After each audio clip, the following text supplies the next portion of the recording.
Good morning students, welcome to Megha D classes. आज हम lesson evolution का ही जो हम लास्ट टाइम टॉपिक कर रहे थे, ओरिजिन ऑफ लाइफ की डिफरेंट थ्योरीज, उसी को कंटिन्यू करेंगे।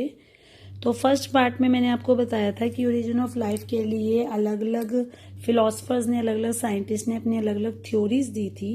लेकिन उसके बाद जो लास्ट में चीज मानी गई थी दैट वाज केमिकल इवोल्यूशन, कि सबसे पहले इनऑर्गेनिक मॉलिक्यूल्स बनते हैं, इनऑर्गेनिक मॉलिक्यूल से ऑर्गेनिक मॉलिक्यूल्स बनते हैं, और ये ऑर्गेनिक मॉलिक्यूल्स आपस में कंबाइन करके सेल्स बनाते हैं, और सेल्स बनने के बाद ही लिविंग ऑर्गेनिजम्स बनते हैं।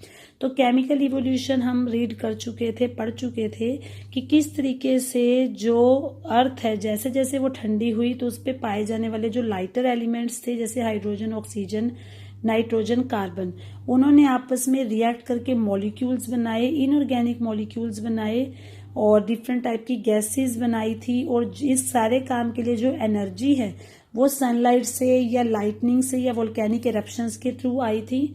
और क्योंकि हमारी जो प्रिमिटिव अर्थ थी उसके पास ऑक्सीजन नहीं थी, तो इसलिए हम ये कह सकते हैं कि वहां का जो एटमॉस्फेयर है वो रिड्यूसिंग टाइप का था। और जब तक अर्थ का टेम्परेचर 100 डिग्री सेल्सियस से कम नहीं हुआ था, तब तक जो वाटर था वो वेपर की फॉर्म में, भाप के रूप में एग्जिस्ट करता था। और जब वो थोड़ी सी अर्थ ठंडी हुई तो वो धीरे धीरे पानी जो है वो कंडेंस होने लग गया, और वो बारिश की फॉर्म में या डिप्रेशंस में आके भर गया। उसके बाद क्या हुआ कि जो ये इनऑर्गेनिक मॉलिक्यूल्स थे, इन इनऑर्गेनिक मॉलिक्यूल्स ने आपस में कंबाइन करके ऑर्गेनिक कंपाउंड्स बनाए। तो जितने भी ये कंपाउंड्स थे इनके बीच में इंटरेक्शन हुआ और ऑर्गेनिक कंपाउंड्स बनाए, जैसे कि शुगर्स बनी, राइबोस, डिऑक्सीराइबोस, नाइट्रोजिनस बेसिस बने like purines and pyrimidines, amino acids बन गए, ग्लिसरॉल बन गए, फैटी एसिड्स बन गए। मतलब सारी चीजें जिनसे कि हमारा सेल बनने के लिए एक तरह से कह सकते हो रॉ मटेरियल हमें जो भी चाहिए, वो सारी चीजें बननी शुरू हो गई थी। और अगेन जो एनर्जी थी वो या तो लाइटनिंग यानी कि बिजली कड़कने से आई, या सोलर रेडिएशन से आई, यूवी से, एक्सरे से, इन सब के थ्रू उसको एनर्जी मिली थी। तो इस बात को कंफर्म करने के लिए एक एक्सपेरिमेंट था जिसे मिलर एंड यूरे ने कंडक्ट किया था। इस एक्सपेरिमेंट के थ्रू उन्होंने एक प्रूफ दिया था कि जो सिंपल ऑर्गेनिक कंपाउंड्स हैं, हम उन्हें किस तरीके से समझा सकते हैं कि हाँ, सिंपल ऑर्गेनिक कंपाउंड हमारे एनवायरनमेंट में बने होंगे। उनके ओरिजिन को उन्होंने समझाने के लिए एक एक्सपेरिमेंट भी, जो चीज हमारी धरती पे हुई होगी उसी चीज को उन्होंने लैब में करके दिखाया था। तो यहाँ पर ये एक्सपेरिमेंट करने की जरूरत क्यों पड़ी? क्योंकि मैंने आपको स्टार्टिंग से ही बताया था कि जो ये लेसन है इसमें कई चीजें ऐसी हैं जो मतलब आपको इररेलेवेंट लगेंगी, इलॉजिकल लगेंगी कि ऐसा तो हो नहीं सकता। क्योंकि स्टार्टिंग में क्या हुआ, जिसके मन में जो बात आई उसने वही बात यहाँ पर आके बोल दी। लेकिन जो ओपेरिन हेल्डिन थे उनकी जो बात थी वो सबसे ज्यादा रेलेवेंट थी। उन्होंने ये बताया कि जो लाइफ है वो केमिकल से भी बन सकती है। बट क्योंकि उन्होंने अपनी बात को कह दिया था, तो ऐसे तो है नहीं कि किसी ने भी कुछ भी कहा और लोग उसको मान लेंगे। तो उस बात को एक्सपेरिमेंटली कंफर्म करने के लिए, यानी कि ओपेरिन हेल्डन की थ्योरी को एक्सपेरिमेंटली कंफर्म करने का जिम्मा लिया मिलर एंड यूरे ने। तो उन्होंने 1953 में यूनिवर्सिटी ऑफ शिकागो में एक एक्सपेरिमेंट करके ये चीज दिखा दी कि इनऑर्गेनिक चीजों से ऑर्गेनिक चीजें बनाई जा सकती है और ऑर्गेनिक चीजों से सेल बनाई जा सकती है। उन्होंने एक ग्लास एपरेटस लिया, जो आप अपनी एनसीईआरटी में भी देख सकते हो। उन्होंने एक ग्लास एपरेटस लिया, उस ग्लास एपरेटस के अंदर उन्होंने एक गैस फ्लास्क लिया, एक कंडेंसर लिया और एक लिक्विड फ्लास्क लिया। इन तीनों चीजों को आपस में जोड़ने के लिए, कनेक्ट करने के लिए उन्होंने ट्यूब्स का इस्तेमाल किया, और साथ ही उन्होंने एनर्जी के सोर्स के लिए वहां पे स्पार्क यानी कि बिजली का इस्तेमाल किया। उन्होंने वही सारी कंडीशंस प्रोवाइड करने की कोशिश की जो कंडीशंस हमारी प्रिमिटिव अर्थ पे मौजूद थी। जैसे कि हमारी प्रिमिटिव अर्थ पे जो एटमॉस्फेयर है वो रिड्यूसिंग था, ऑक्सीजन बिल्कुल भी नहीं थी। तो उन्होंने भी यहाँ पे वैक्यूम पंप का इस्तेमाल किया कि थोड़ी भी ऑक्सीजन उसके अंदर अवेलेबल ना हो। और क्योंकि हमारा जो इवोल्यूशन हुआ था वो ओशियन में हुआ था, तो इसलिए उन्होंने भी अपने पूरे एपरेटस में वाटर का इस्तेमाल किया। और इस गैस फ्लास्क के अंदर उन्होंने 3 चीजों के मिक्सचर को लिया, methane, ammonia and hydrogen gas. और ये तीनों चीजें उन्होंने एक फिक्स रेशो में ली 2:2:1 की रेशो में, और साथ में उन्होंने वाटर वेपर्स भी ऐड करे।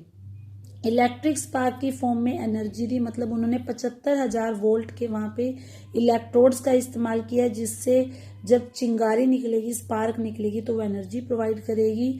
स्पार्क्स की वजह से वहां पे लाइटनिंग होगी, जिसकी वजह से जो गैसेस हैं वो कंडेंस होना शुरू हो जाएंगी।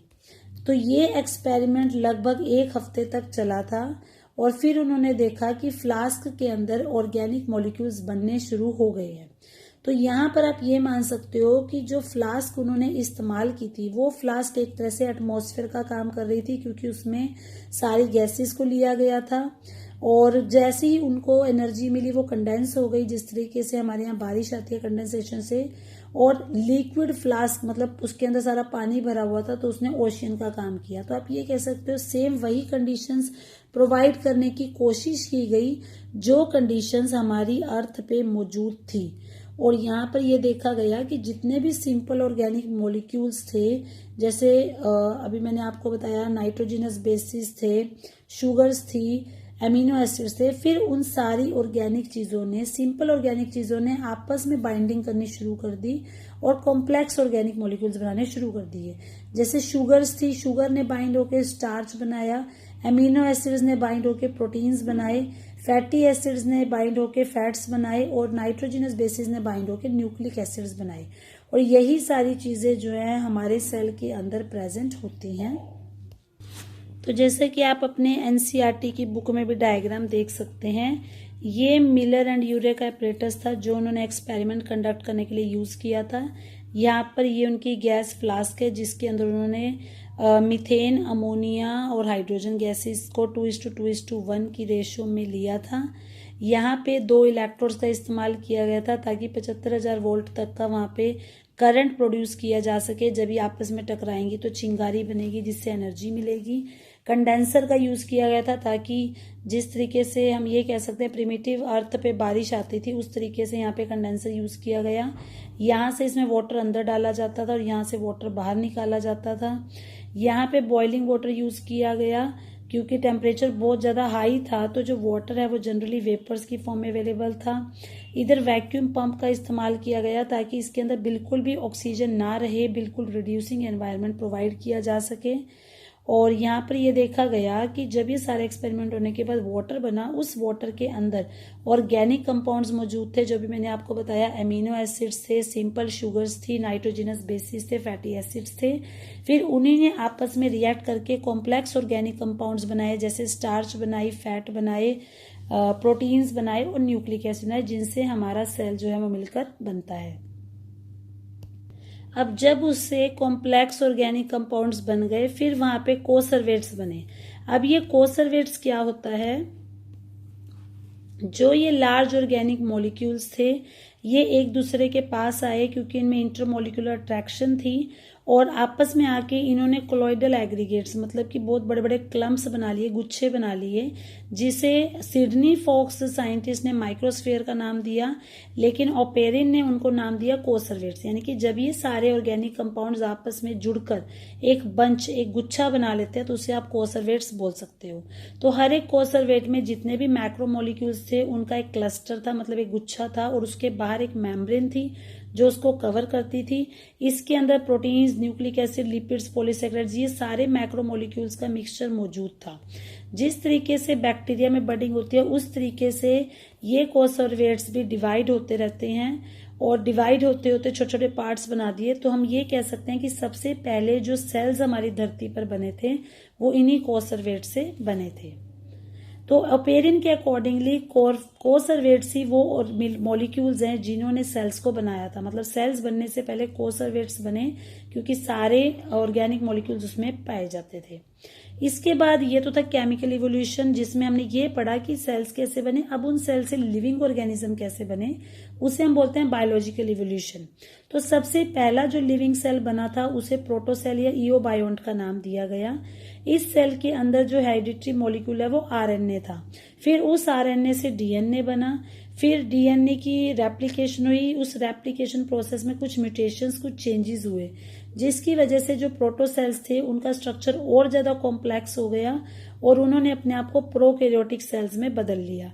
तो ये प्रोसेस आप ये मान सकते हो कि लगभग 3.9 बिलियन ईयर साल पहले हुआ होगा। फिर उन सेल्स ने मिलकर एनारोबिक हेटरोट्रोफ्स बनाए। हेटरोट्रोफ्स आपको पता है वो ऑर्गेनिज्म होते हैं जो अपना फूड खुद नहीं बनाते, और एनारोबिक का मतलब जिनको ऑक्सीजन की जरूरत भी नहीं है। फिर कीमोटोट्रोफ बने, मतलब वो ऑर्गेनिज्म बने जो अपना खुद बना सकते थे अपना फूड, बट वो केमिकल्स के थ्रू बनाते थे। फिर धीरे धीरे क्लोरोफिल पिगमेंट डेवलप हुआ। फिर फोटोऑटोट्रोफ्स बने, लेकिन अभी भी जो प्लांट्स बने थे वो एनारोबिक थे, मतलब वो ऑक्सीजन यूटिलाइज नहीं करते थे।